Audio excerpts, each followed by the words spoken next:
Our speaker today is Alan Mills.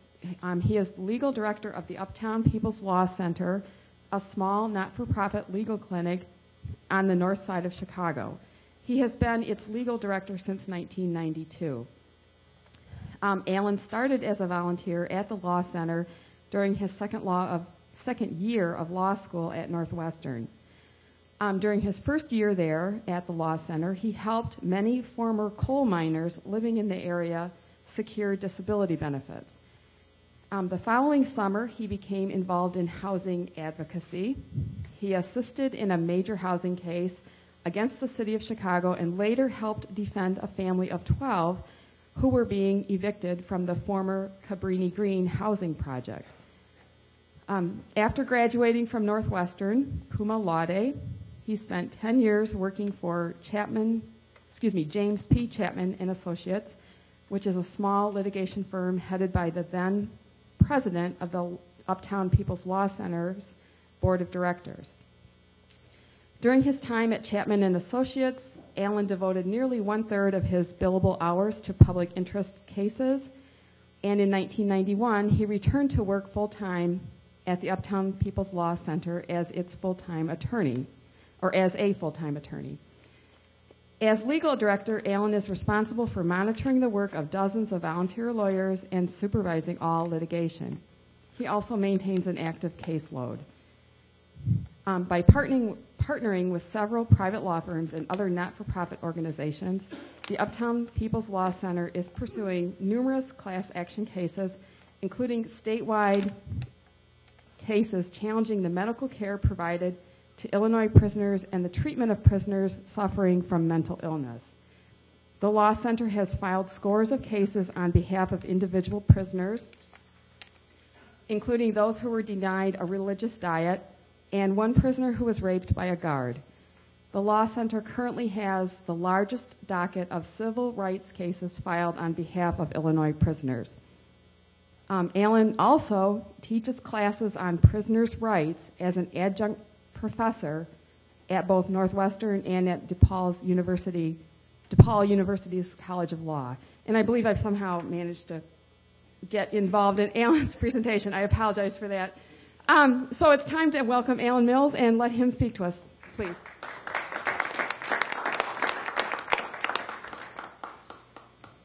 Let's see if I can get back to the beginning. Sure, it all worked earlier. There we go. Okay. So the Law Center, you may wonder why we do prison cases, and that's sort of an odd mixture. We do a lot of Social Security disability. We do a lot of housing. We used to do a lot of black lung. Some of that has sort of fallen away as people get older and died. So why do we do prison work? Well, we do prison work because who goes to prison is poor people. And the Uptown People's Law Center was founded by people from Uptown, not by lawyers, actually by former black lung or by former coal miners who were suffering from black lung and trying to get help. And as we started up and as the group started up, it quickly became apparent that huge numbers of particularly young people from Uptown were going to prison. And when they got there, they had problems. They had legal problems. We don't do their criminal cases, but if a guard beats them up or something along those lines. And we also discovered that a lot of problems in the community were brought back from prison. Many of the gang problems are the same in prison and out of prison. And so the founders of the Law Center, and it was before my time, said it's completely artificial to make a distinction between who's in the community and who's in prison because it's the same people going in and out. People don't just go to prison and disappear. People go to prison and they come back again. So the criminal justice system has always been part of the mission of the Law Center. One of the first prisoner cases that I worked on was by a man from Uptown who went to prison and was stuck in the old Joliet prison, which we'll talk later about some of our current prisons, but the Joliet prison, now closed, was completed prior to the Civil War. Huge, big sandstone walls, 3 or 4 feet thick, terrible air conditioning, no air conditioning, terrible heat, cold in the winter, hot in the summer, just a terrible place to be. And he had been isolated, along with one other man from Robert Taylor Holmes, as it turned out, and put into a little section of the prison all by themselves. And my theory was that the Department of Corrections thought that by getting these two troublemakers together, the guy from Uptown had the reputation of being sort of white nationalist type, and the black man from Robert Taylor Holmes had this reputation as being an enforcer for one of the gangs. So I think they thought they would kill each other and solve a problem. Instead, they became fantastic allies and combined forces and really drove the department crazy. So one of the things that they did was to file lawsuits saying that, challenging everything that was wrong with Joliet. They did it on their own, so it wasn't brilliantly worded or anything. But one of the allegations they made was sort of apologizing for how bad it was, saying we can't get to the law library because nobody will take us, and we keep asking, and every time we ask, a guard says, don't ask again. If you continue to ask, we're going to punish you. So they included that in the lawsuit. By the time it came to us, the judge had thrown out everything except that little piece of it, saying you can't get to the law library, you have no meaningful access to the courts, you can't put together a decent complaint.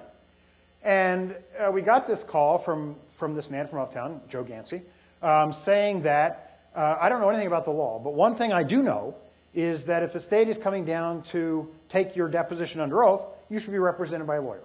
So can you come help me? So we agreed to go to the deposition, and from that, it expanded into a statewide class action case on behalf of everybody in segregation in the state of Illinois, saying that none of them had meaningful access to the courts. So we did that case. We won it on a preliminary injunction, and the judge didn't actually give any relief, said he needed to have more information, got transferred to another judge. We won a second trial on the merits, still didn't get any relief, had a third trial on the merits as to what the kind of relief should be. And before actual relief was given, and all this took about 15 years, by the way, before any actual relief got given, the Supreme Court changed the rules, and the Seventh Circuit, our appellate court here in Illinois, ruled that our two clients never had standing to bring this case in the first place and wiped out all of our work for the last 18 years. So as a result of that, we decided prisons is what we ought to spend a lot more time on. We're masochists, what can I say? But it became clear that nobody was helping these guys and that somebody needed to. If you ever want to do advertising in prison, the way to do it is an access to the court case because you get in contact with all the litigators in the whole system. And our name spread. And it continued to spread. So we now get about 125 letters a week from prisoners. And when you said it was a small office, it is. There are only 4 of us. 2 lawyers, our office manager, and our prison litigation coordinator, who is the one who's responsible for going through all of that mail. So it quickly became apparent that we would never find lawyers for all the meritorious cases that came in. Obviously, we couldn't do it with only 4 of us. And we started trying to attract pro bono lawyers, usually at big firms, to take on some of these cases. And we were pretty successful. But eventually, and you read about all these frivolous cases that are filed, we don't see it in our letters. Many of them don't have necessarily problems we can help with in court, but they have real substantive problems. And so we started packaging these cases together and making them into class action cases.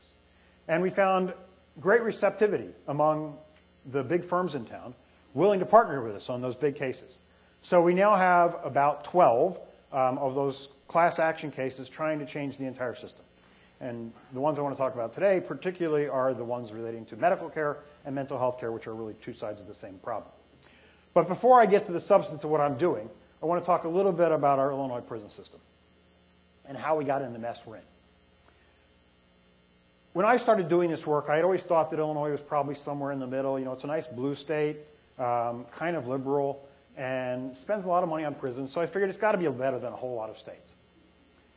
As I've continued to do this work, and particularly over the last 5 or 6 years, when we've been dealing with big class action cases, I've talked to more and more experts. I'm on a couple of these nifty listservs that let me talk to lawyers in other states, and some data has come out as to what other states are like. It turns out Illinois probably has the worst prison system in the entire country. We are currently operating at 179% of capacity. That figure just came out from the Bureau of Justice Statistics, the federal government's agency that collects this data. Our only competition is Alabama, which is a little more crowded, but does some things that we don't do, spends more money per prisoner, although it's more crowded. And what that means when you say 175% of capacity, that means, for example, we could release 1/3 of all the people that are currently in prison, and we would still be overcrowded. It means that even though we currently have 23 prisons, if we built 10 more of the sort of average prisons, which hold about 1,000 people each in Illinois, we would still be overcrowded. At the same time that we've been increasing the number of prisoners we have in Illinois, we've been decreasing the budget. And I'll show you the figures later, but one startling statistic, of the 50 states in the United States, we spend less than every other state on providing medical care to prisoners. And we are the only state that has actually reduced the amount we spend per prisoner on medical care over the last 7 years. Sorry, Texas also dropped it, but they did it because they went from a private corporation to their state university medical school providing the care now, and then that was more efficient. So they're actually getting better care for less money. Illinois is getting worse care for less money. We didn't have any miracle on how we're saving money. We just spent less. So medical care in Illinois is horrendous. What does that overcrowding mean? We'll talk about it. And how do we get to this overcrowding? But first, as an example of how bad Illinois' prison system is, we had a Supermax prison, now thankfully closed. A Supermax prison we'll talk about a little more later, but basically it's one where you're spent 24 hours a day all by yourself in a cell. No human contact. This is Danny Johnson, who I've known for many years. Went into prison as a young man, committed a murder, tried to escape from the county jail. Is therefore treated as the highest security prisoner we got. He was in the maximum security Tams Correctional Center. And he wrote us one day saying, by the time you get this letter, I'll be dead. One of the most upsetting letters we've ever gotten. He did not die. He had practiced for several days, tying a plastic bag over his head and seeing how long he could last before he passed out. Sort of practicing killing himself. And then one night, tied a plastic bag around his head and went to sleep, left a big note saying, do not resuscitate, I want to die. The prison system ignored that. While he was in a coma, they took him to an outside hospital, kept him for a week, revived him, and he ended up being fine, no brain damage. They wouldn't let me come see him for about a month, saying he was in too delicate health to actually be interviewed by his lawyer. I finally went to see him, and he told me, I'm not crazy. I just decided that there was no way I was ever getting out of a maximum security prison, and I didn't see the point in living for another 30, 40 years all by myself in a cell. And it made more sense to kill myself. And what he was really upset about was that they revived him. And then I asked him, well, they haven't let me come talk to you and it's hard for me. That's one of the hardest interviews I've ever done. What do you say to a man like that? That it's rational to spend the rest of your life all by yourself? That you actually have some way of getting out? Maybe he does, but I can't promise that. So I asked him, what kind of treatment are you getting? He said, none. I said, well, they talked about this intense therapy and how you're so delicate I couldn't see you. And he said, well, the therapy I was getting was once a day, some mental health professional would come by the front of the cell and say, you're going to kill yourself today. And he would say no, and they would leave. So that was the therapy that he was getting. And then to top it all off, when they moved him to a new cell at Pontiac, they sent him from Tams to Pontiac, they gave him all his possessions back in a large plastic bag, which at the time he was talking to me, he was underneath his bed. He said, if I want to do this again, they gave me the tools to do it again. So that is not only an example of how bad the prison system is, that it is, in a sense, rational to want to kill yourself rather than continue to live in it, but also an example of how bad the mental health care is. Somebody who's committed suicide or attempted to commit suicide needs some intense therapy. He got none. So how do we get in this mess? This is the United States figures. These are not Illinois yet. Up until about the mid-1970s, our prison system had dead flat.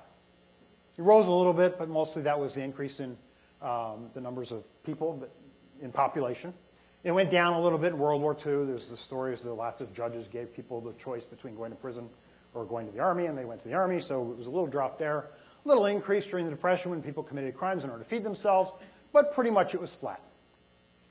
Then in 1977, we went into a whole different ballgame, which no country in the world has ever attempted before.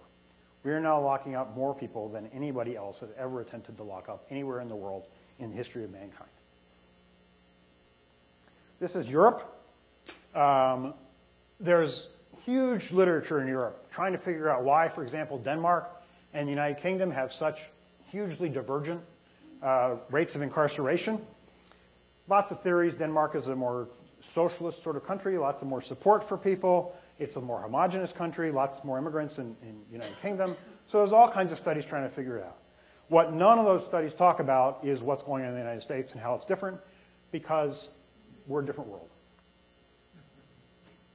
We're just doing something entirely different. This experiment has not been evenly distributed among the population. This is the gap between the risk of imprisonment by age 35 between black men and white men. The red are the black men. Interestingly, the gap, the percentage between the two, stays the same no matter how much education you have. Even if you're a college graduate, you're far more likely to go to prison if you're a black male than if you're a white male. But the really scary figure is this one here. We are now locking up a majority of young black men who don't graduate from high school. That sends a message to the world that when you see a young black man on the street, maybe it's rational to think they're actually criminals, because more than half of them will go to prison. I submit those are not because they're evil. It's the choice we as a society has made as to what we're going to do with young black men. It has nothing to do with crime rates, and we'll talk about that in a minute. Another example, this is the total population versus the incarcerated population. Blacks make up about 12 to 13% of the entire population, but they make up 43% of the prison population. It's all about war on drugs. That's how we got here. So there's two big issues here, the war on drugs and mentally ill. Psychiatrists in general now have decided that clearly substance addiction, alcohol addiction are in fact mental health diseases, just like other diseases. But we punish these mental illnesses by putting them in prison rather than giving them treatment. We showed the big, huge takeoff. The other thing that's taken off is the number of arrests for drugs. That's the only thing that has gone up like that. Violent crime has not had that same increase. Rape has gone up a little bit. A lot of that is because of better reporting.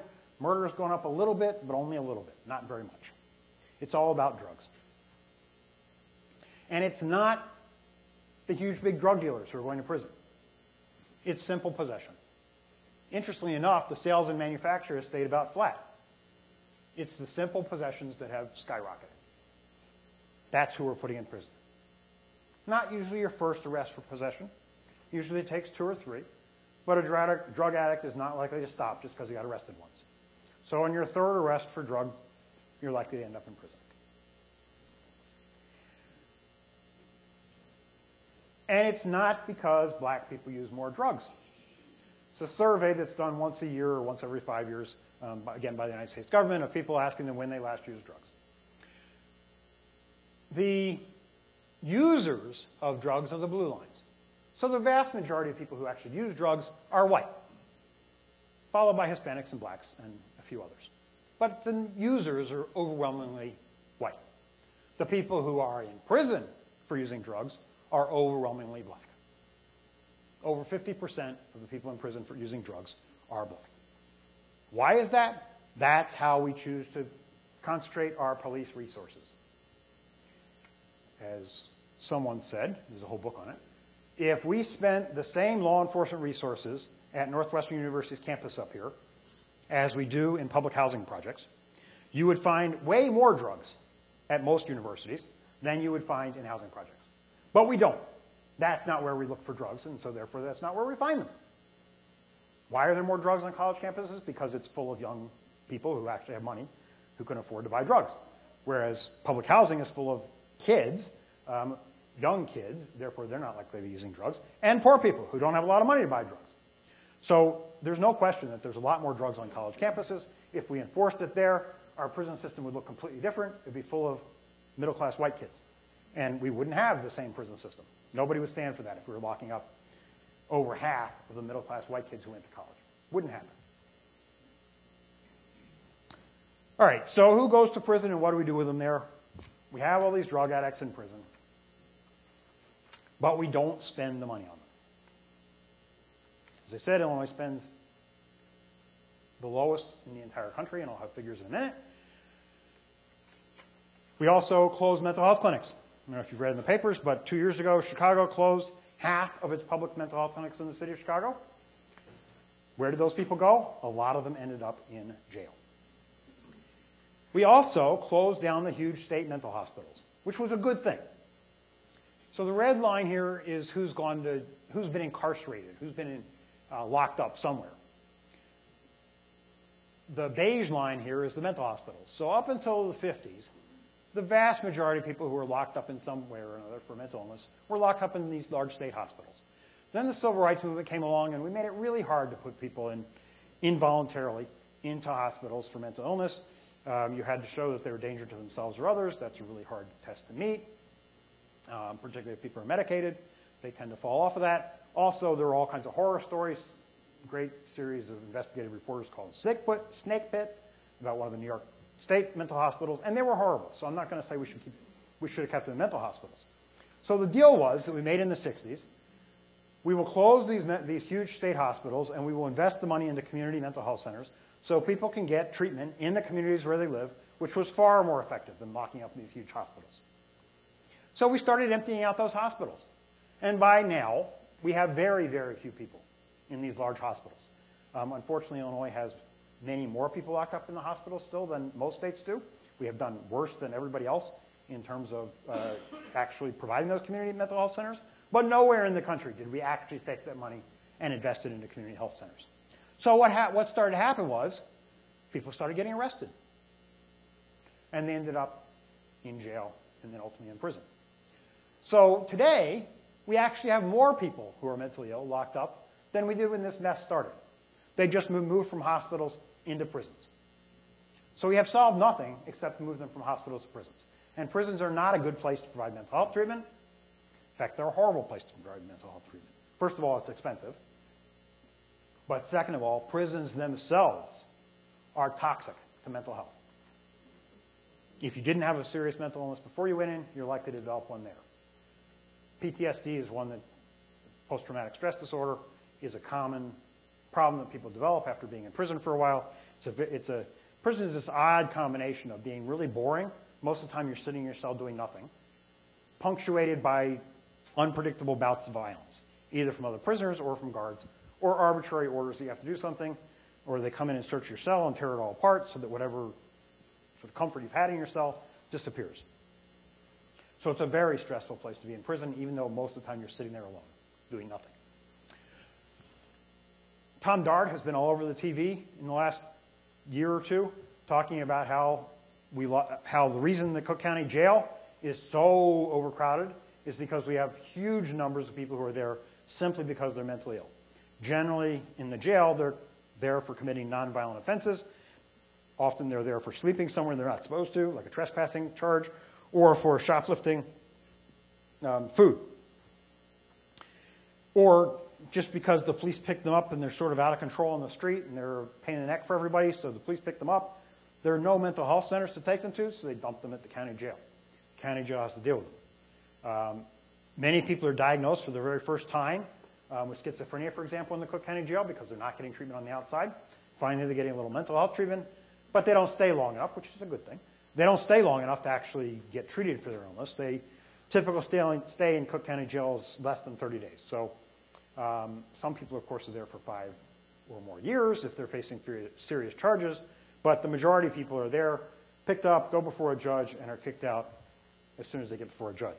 So many people don't get to stay there long enough to actually get any treatment other than an actual diagnosis. So in the local jails, almost 2/3 of the people who walk through the front door have a serious mental illness. In the state prisons, it's a little lower, 56%. And by the way, these numbers don't include alcohol or drug abuse, even though they're mental illnesses. That's not the kind of mental illness we're talking about here. So we're excluding those. If you include those, it would be much closer to 100%. Federal prisons are a little lower. We have a lot of white-collar criminals in our federal prisons, like our former governors. who are not particularly mentally ill, arguably, but not the same, not what we're talking about here. They may have their own problems, but they're clearly not out-of-control schizophrenia. So federal prisons a little less, but the state prisons, over half of the people who go in, excluding drugs and alcohol, are seriously mentally ill and need treatment. They're not getting it. On the left, we have drug abuse. This is who gets treatment in jails and prisons. The vast majority do not get treatment at all. So almost 80% of people don't get substance abuse treatment, even though most of them have a drug problem. Not surprising, therefore, that everybody comes out, goes back in again. You have them for 30 days, a year in prison. You don't give them treatment. No big surprise when they come out again. They're still addicted. They still use. We don't provide that. Even the more serious mental illness, we're only talking about half of them who actually get treatment. Cook County Jail is the largest mental health facility in the state of Illinois, and perhaps in the country, because we're the largest single-site jail in the entire country. New York has a bigger jail population, but it's spread out over several facilities. Los Angeles has a bigger jail population, but it's spread between 2 facilities. Illinois is all in the same geographic area. We have about 10,000 people in Cook County Jail at any given time. It is the largest mental health facility anywhere in the country. So mental illness itself doesn't get treated. This is any treatment at all. This is what they got. These are the percentages that get treated, who were treated before they went into prison. So again, we got about 50% were under some sort of treatment in state prisons before they went into prison. After they're in prison, less than about 30%. So we're not treating even the seriously mentally ill who were in treatment before. And just for example, you got hospitals where about 20% were in the hospital. They were so mentally ill that they had to be hospitalized before they went into prison. You only have 5% in hospitals. Except in Illinois, we have 0% in hospitals. Illinois doesn't have a mental health hospital that it can put anybody in who's so seriously mental and need to be in prison, need to be in hospital. If you're in the Illinois Department of Corrections and you deteriorate to the point where you ought to be hospitalized, and the state admits that there are about 40 to 45 of those people, you get put into a crisis cell, which is a good first thing. It's a cell which they have 24-hour observation on. You're usually stripped out of all your property. Either you're naked or you get a suicide smock, which you can't use to commit suicide with, and maybe a blanket if you have been there for a couple days. And the right way to use those crisis cells is people should be in them for about 5 days, 10 days maximum, where you can stabilize somebody, figure out what's going on, figure out if they need to be at a hospital, figure out if they need to be in some lower level outpatient care, figure out if their medication needs adjusting, what's going on. In Illinois, we have people who have been in crisis cells for over a year because we have nowhere to put them. And they're left there stripped out with no possessions, all alone, 24 hours a day, and somehow that's supposed to make them better. We have so many people in crisis cells that we've now stopped using what you would think of. This should be like in the infirmary at the center. Instead, we had our crisis cells into the segregation units because that's where people can be isolated. So people were behind a solid steel door in little cells about 5 feet by 10 feet, alone, pretty much all day long. Maybe they got some therapy to try to make them better. They may well get pulled out for an hour a week of therapy. Definitely got visited by somebody on the mental health staff, which literally meant they walked by the front of the cell and said, "Are you going to kill yourself today? Or do you need anything, or how are you doing?" 5 minutes at most at the cell front. As one of our experts in our mental health case said, it wouldn't matter how good the doctors were. You could have Sigmund Freud himself treating these guys for that hour a week out of the cell, but they would still be spending the entire rest of the week all by themselves in a box, in an iron box. And that's always going to make them worse. It doesn't matter how good the treatment is. Being confined that way is going to make everybody worse. It would make me and you worse, who are not seriously mentally ill. Think of somebody who's schizophrenic. One of the main things you need as a schizophrenic is a reality check. What's real, what's in your head? And the way you do that is by talking to other people. If you're in a cell alone all day long, you never have a reality check. You may hear voices.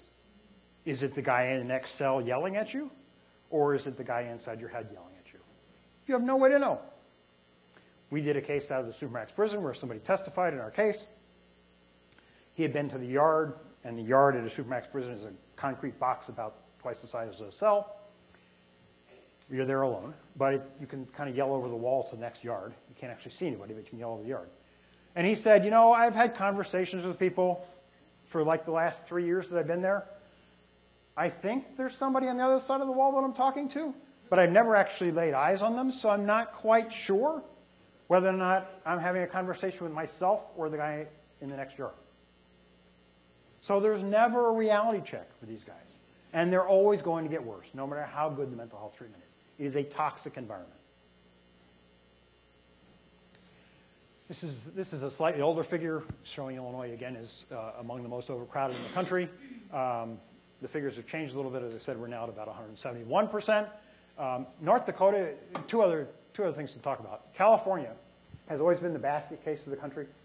They had this nifty 3 strikes law, which you could go get a life sentence for things like stealing a videotape out of a video store, once back in the day when they had videotapes in video stores. And therefore, they were hugely crowded, and the guards union, frankly, was the one that was really pushing for these increased sentences.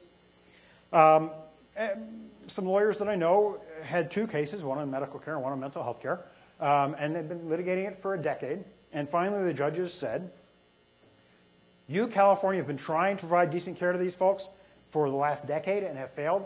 So frankly, the problem is you're too crowded. You can't possibly deliver the services you need to this many people that are packed in so tightly. So it went to the Supreme Court, and the Supreme Court said, yes, you have to reduce your population, which was then at about 175%. You have to reduce it down to about 130%. And they've done that. They're not quite to where the Supreme Court said they had to be, and there's a whole fight about the last 10%. But they've reduced it. So California is no longer the basket case. North Dakota is an interesting little story here. Why would North Dakota be so crowded? North Dakota is so crowded because they started at a very small number, and it's been flooded with oil and gas workers over the last 3-4 years. Mostly single young men, doing this sort of roustabout work where they make a lot of money and then have a lot of free time, and they tend to get in trouble buying a lot of drugs. So the prison system has been overwhelmed with people coming in and work in the oil and gas fields, become unemployed, and commit crimes. But it's a tiny number. It still is one of the smallest prison systems in the country. So it's a sort of special case. Yes, it's overcrowded, but it's nothing like Illinois. Before I talk about medical care, so what does it mean, this 175%? It means that virtually every cell in Illinois is now illegal, not under some 8th Amendment or human rights standard, under Illinois state law. Under Illinois state law, passed probably 20 years ago, they have any new or rehabilitated prison cell or dormitory has to have at least 50 square feet per prisoner. Now, many of the cells in the state didn't quite make that. For example, Menard segregation cells, the smallest of them, and Menard is way down at the southern, right across from St. Louis. So it's 300 miles south of Chicago. I-55, take it down to the last exit, and there you are. It has a few cells that are only 4.5 by 10 feet, but they're grandfathered in. Menard was finished in it started in 1865. The newer part of Menard was finished in about 1920. Stateville Correctional Center was built in 1921 to replace the old Joliet. They didn't end up closing Joliet until about 2000, but that was the idea. It was supposed to close it in the 1920s. Pontiac Correctional Center, our third maximum security prison, was built also in about the late 1800s, 1890, something like that, originally as a boys' reformatory for people downstate, outside of Cook County. It was later turned into a maximum security prison, which is what it is now. So we have really old prisons. Many of them barely met that 50 square foot standard. But over the last 10 years, as our prison population has continued to increase, we have not built a single new prison. Instead, what we've done is we've gone through all those old cells and doubled them. Simply welded a second bunk above the old bed that was there. So we now have 2 people living in a 45 square foot cell. That means, and the bed takes up sort of 3 by 8 feet, so it's the majority of the space in there is the bed, and then there's a little combination of toilet and sink, all one piece of metal, so you can't break anything off, and a little shelf on which you can write, although you don't get a chair, so you have to stand up to do it.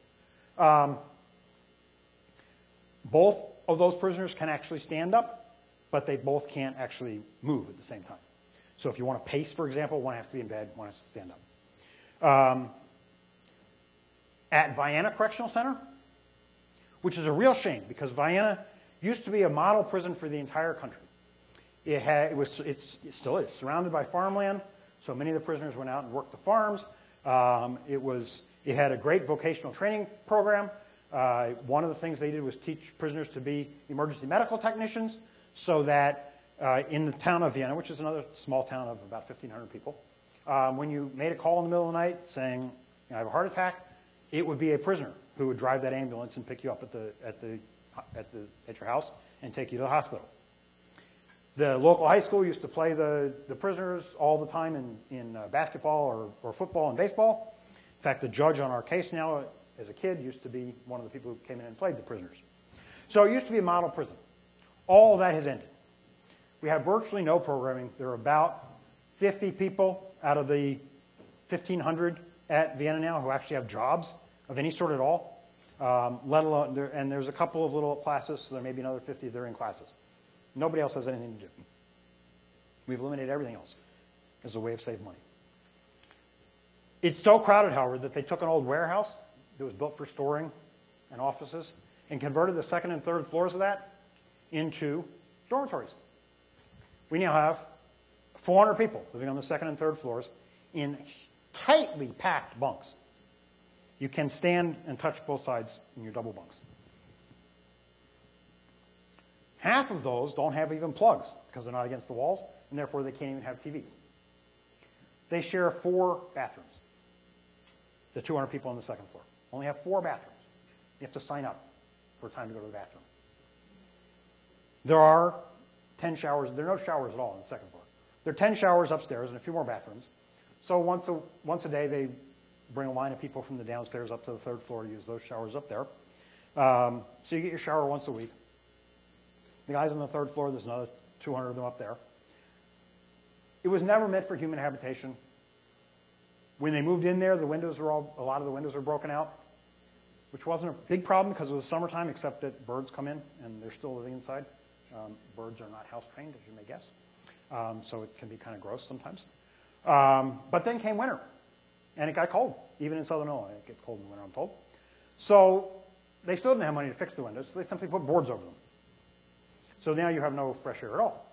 And of course, these places aren't air conditioned because they were never designed for human habitation. They're not even very well heated. You have virtually no air circulation. So mold started growing. The roof is now leaking because the roof needed to be replaced a long time ago, which is one of the reasons they stopped using the warehouse, because the roof leaked. But people are living there now. Vandalia Correctional Center, another medium security prison. They opened up 2 basements. They used to have cell houses, and they used to have basements. They still have basements. 90 guys living in each basement. There is a sort of day room down there, but only 30 people can be in the day room because that's how big it is. So 60 people have nothing to do but stay on their bunks. 30 can come out and use the day room. The problem is it's a basement, so it floods. Sewage comes up through the drains when it rains hard. So people have to sit there with little baggies they put over their feet when they get up in the morning to make sure they don't wade around in raw sewage. Logan Correctional Center, which was ironically originally built as a mental health facility, converted to a prison back in the 60s, was originally a men's prison. We moved all our women prisoners there about 2 years ago. It is so crowded that we have people, about 300 people as of a year ago, living in the gym. Which means, of course, nobody in the prison can use the gym because people are living in it. And it also means you have the sort of showers and bathrooms you would have for a gym, not for people living there. And again, no plugs, no privacy, no nothing. Just big open area with bunk beds. It's a little better now. They've eliminated a lot of that because, ironically, there's like a system to when people come into prison. Judges don't like to send people to prison around Thanksgiving and Christmas.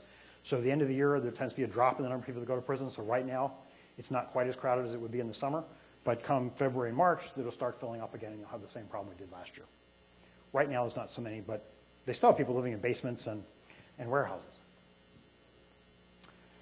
So medical care. Most states, and as you all know, the price of medical care has been going up pretty regularly throughout the country. Our insurance premiums all go up. Only 2 states in the country have managed to save money, Texas and Illinois. That's it.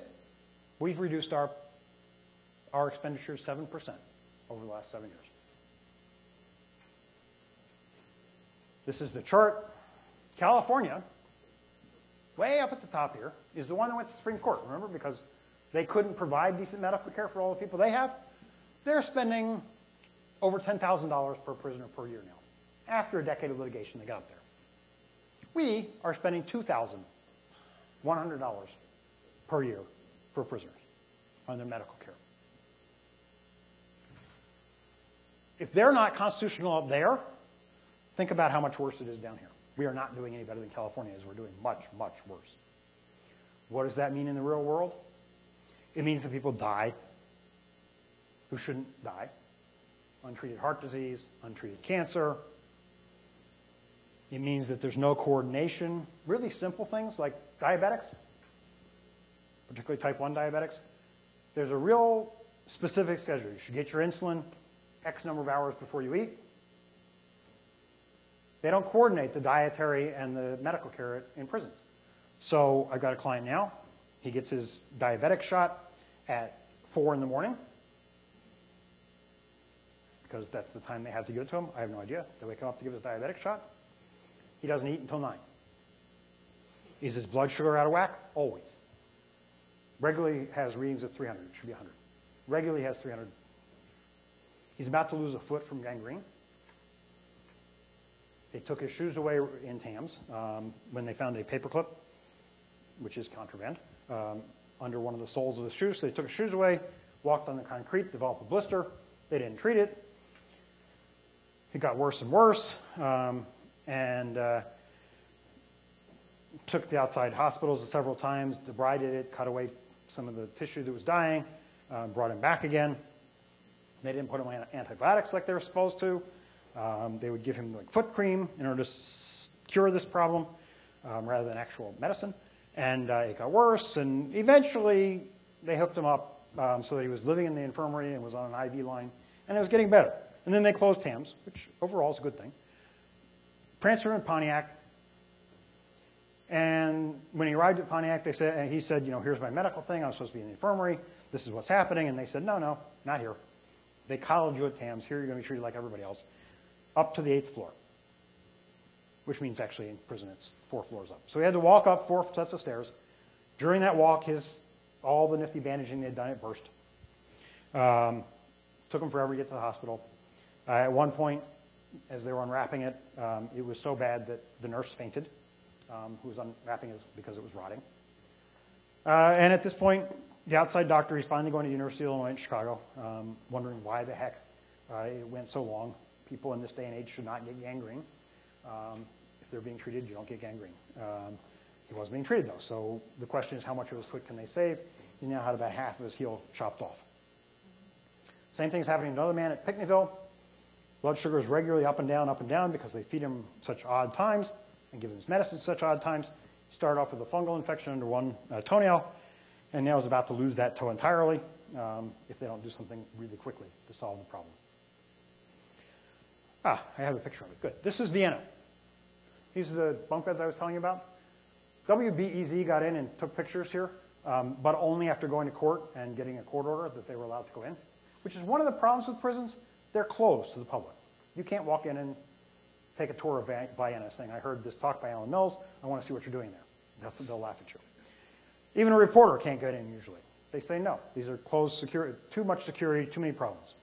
So he did finally get in. I can represent to you, they cleaned this up very significantly for his visit. These beds, I don't know what they did, but this aisle here is only about half that width in real life, so I suspect they just pushed all the beds apart and told them they could take a picture right down the middle. And you can, and you notice that there really aren't any windows you can see. You can see the very tops of them, but you can't see whether they're broken or boarded up and all that. So they were very careful in what they let them take pictures of.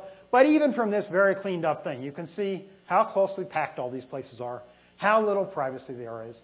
And you can imagine, even if you're a guard, would you want to patrol in here? No. You have no security whatsoever. You're just in there among 200 guys, any of whom can jump on you at any time, and there's no other guard anywhere near you. So they don't go in. They stay in the middle where the guards are. So guys are on their own to protect, and there's nowhere to keep your property. I mean, keep it hanging on your bed. There's nowhere to keep your property. No lockers, nothing like that you can lock it up in. So you kind of have to stay there and guard your property, make sure somebody doesn't take it, and lots of little fights over property. It is a minimum security prison, so it's not nearly as violent as some of them would be. But nonetheless, for a minimum security prison, there should never be any fights at all, but there are lots. And by the way, I was just down there a week ago. We have a class action case saying that these dormitories, or this warehouse, is unconstitutional. And we toured the entire facility with both the judge and the magistrate judge on the case. We're about to settle it, I think. And we asked to see the segregation unit. Segregation unit has like 9 cells that are pretty normal. That's 4.5 by 10 feet that I was talking about. Only one person in each of those cells, in some of those cells, doubled others. But then I saw some other guys off to the left there, and I said, well, what's that? And they said, oh, we have so many people in segregation, we have 14 guys in what used to be a broom closet. No windows, 1 door, 14 beds in there, all bunk beds like this, but they're almost touching. There's less than a foot between each bunk bed. So there is no way those guys can do anything except stay in bed all day long. Nothing. In the maximum security prisons, people started rebelling. And this is the odd sort of thing we've done in this country. Prisoners started rebelling at these horrible conditions, being locked in a cell 24 hours a day. So they would throw stuff on the floor. This is one way you can have a strike is after your meal, instead of handing your stuff back in, you throw it out on the floor. Gives the guards a whole lot more work to do. So it's one way of protesting. Kind of makes your own area filthy, but you have limited choices when you're locked up 24 hours a day. So our response was not that we're doing something wrong, not that maybe we should give these guys some programming, maybe we should get them out of their cells, maybe we should give them jobs, maybe we should give them classes, give them some vocational training. No, our response was let's make this higher security. So we replaced all those nifty bars you can see here, which is what you see on TV all the time. In about half the cells in these maximum security prisons, they now have solid steel doors. And this is a flap, which is usually closed. They open it up for this, but it's closed. That's for the guard to look in and make sure you're still there. So they eliminated it. This particular one has a window in the back, but most of the cells in Illinois don't. They were originally designed, again, this is the 1920s. So these windows over here open up. What's supposed to happen is they go through the open bars of the cell. There's a vent in the back, and then a big fan on the top of the cell house, which is supposed to suck the air out, so that there's airflow right through. A couple of things have happened. First of all, since they were built in the 1920s, many of those fans don't work at all anymore. The vents in the back have now gotten so dust and paint clogged, because they painted them over and over and over again, that there's very little air circulation to get through there. They've also baffled them. That is, they used to be open to the back, but then people figured out they could hide stuff in there. So they now put a metal plate over the back of those, and the air has to come down underneath that metal plate and back up the back. So it even further reduces. But then, to make matters worse, we put solid steel doors in there. So there's now like an inch of room underneath the doors. And that's all there is for air to get in. So not only are these tiny cells with 2 people in them, they're also airless. Even then, we had rebellion, even with the solid steel doors. So our response, again, was not, we've made a big mistake. We should do something different. Our response was, we have really, really bad people. So let's punish them even more. So we built a supermax prison. Tams is, if you think of Illinois as coming to a point where the Ohio and Mississippi rivers come together, Tams is about 10 miles north of that bottom point. So it's about as far away as you can get. It's a tiny little town, 300 to 500 people. Downtown is a trailer park, to give you an idea of just how poor it is. There are 2 stores in Tams. One is a gas station / grocery store, and the other is a bar. That's all there is in town. That's it. They put up this wonderful sign saying that the Supermax was a good place to live. I think they meant Tams was a good place to live, but that's not the way it reads. It reads that the Supermax is a good place to live, which it was not. After the Tribune published this, they took the sign down. This is an aerial view of the Correctional Center. This is the reception sort of area where the offices and all that are. And then there's like a tunnel that goes from here up to the cell houses itself. Each of these cells is a little hard to tell here, but they're in T-shaped. Somebody can sit in the middle there and look down all 3 galleries. So it was designed from the ground up to minimize contact between prisoners and prisoners, but also between staff and prisoners. This is the inside of one of those cells. They do get a tiny little window, which does not open. Poured concrete bed. They did get a little 2-inch thick foam mattress. A shelf underneath, which is where all your property has to go. A little writing shelf. A light up here, which is controlled from the outside. And at the very top is a little shelf where if you, first of all, earn it by being good for 90 days and can afford it, you can buy a TV to put up there. This right here, which you can barely see, is the toilet sink combination. That takes up that wall there. That's it. That's your entire life. It's not bars. It's not solid steel. It's this kind of thick mesh. Those holes are about the size of your pinky finger, so you can't really put anything through it. This is the yard at TAMS. On TV, you think of people lifting weights and playing baseball. Just a concrete box. Half of it is wire mesh. The other half, which you can't see here, is corrugated tin. There used to be drain holes at the bottom here. Because it's a concrete box, rain would come in and it would fill up, so you have to have a way to get the water out. Guys would lie down on their stomachs to look out there and see green grass, because it's the only time you can see green grass. These windows up here are too high. If you stand on your bed, you can kind of see up a little, but you can't actually see down to the grass. You can't get high enough. One of the alternative newspapers in St. Louis wrote a big story about TAMS and highlighted the fact that it was so bad that people were willing to crawl around on their hands and knees in order to see green. So the department's response to that was put little flaps over the end of the pipes so that they couldn't actually see the green anymore. Guys, bugs did still get in. There's a great short documentary online, The Gray Box, which interviews some of the guys who used to live at TAMS. And they talk about insects that they would capture out there and bring into their cells, and they would be their pets. One guy kept a spider, named it Charlotte, would play with it until it died. Insects don't have a very long lifespan inside a cell. But that's how that's the sort of level of desperation for human contact you have, is you're willing to make friends with a spider. Finally, after we sued, saying that the guys were sent to TAMS not because they were the worst of the worst, but because they were largely mentally ill, we managed to close it. It was closed on December 28th, 2012. That's right before when I talked about Danny Johnson trying to kill himself. He did that right before it closed. So mentally ill people, this is kind of what a cell looks like at Menard, except this is now a solid steel door instead of bars. But you can see kind of how tiny it is, this little shelf I was talking about. There is no window in the back. That should be a vent. And that's the double bunks you have over there. So I was down there interviewing somebody about 6 months ago who was seriously mentally ill, schizophrenic. He was involuntarily shot with Haldol once a month, an antipsychotic, which kind of calms you down, so he didn't bang his head against the wall at least. And he can't read. He was through the foster care system. Lots of problems as a juvenile, ran away eventually at 15, stole a loaf of bread, ended up in the juvenile system, and then it deteriorated from there, and he ended up in prison for a long time. So I asked him, what do you do? Do you have a TV? He said, no, they took the TV away because I violated some rule or other. And he says, I violate the rules all the time. As I'm sitting in the cell, I feel the walls collapsing on me, so I lash out at whatever I can. I may throw stuff on guards, I may pound on the door, do whatever I can to get out of the cell, because when I do enough stuff, they take me off to this crisis cell I talked about before. At least it's a move. So he now has 30 years of segregation time left. 30 years, which, as somebody said, is like telling a little kid, you're on timeout until you're 18. It makes no sense at all. It has no punishment basis whatsoever to tell somebody they got 30 more years in segregation. So what does he do all day? So she says, oh, I lie on my bed. And he has a cellmate. I lie on my bed. What else do you do? Well, sometimes I stand up. If I have room, I can go to the door and see if anybody's walking by. And then I sit back down again. He has bed sores. He has bed sores. They only get a shower once a week. So he's in these airless cells 24 hours a day, lying in his bed because there's nothing else to do but stare at the top bunk. And he has developed bed sores. Not as bad as the one you see here. It's the only one I can find online. But he has bed sores. We shouldn't be doing this to people in this country. We just shouldn't. It's a stain on all of us that we let this happen.